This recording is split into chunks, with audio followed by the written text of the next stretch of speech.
আপনারা যারা বিগত 15 বছরে হাসিনা বাজারের গুণগান এবং প্রত্যেকটা ইউনিয়নের মানুষকে আপনারা যেভাবে বিভিন্ন বঞ্চিত করেছেন, আমাদের প্রতি অধিকার করেছেন, আজকে আপনাদের প্রতি আহ্বান, আপনাদেরকে দিই নাই।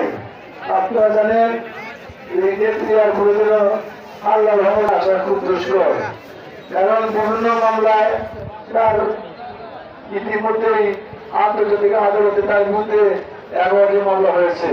প্রত্যেকটা মামলার ধারাই হলো ফাঁসির ধারা।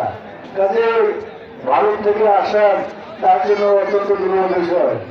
আপনারা জানেন হাসিনা বাংলাদেশকে ভারতের কোন রাজ্যে পরিণত করতে চেয়েছিল এবং তা করেছে। তাই বারবার দেশ নেত্রী বেগম খালেদা জিয়া, যার নেতৃত্বে বিগত 2001 থেকে 6 সাল পর্যন্ত আমি এমপি ছিলাম, ইসলামপুরের পূর্ব পশ্চিম উত্তর দক্ষিণ, যার নির্দেশে আমি কাজ করেছি জনগণের জন্য, চাকরি থেকে শুরু করে রাস্তাঘাট থেকে শুরু করে সব আমি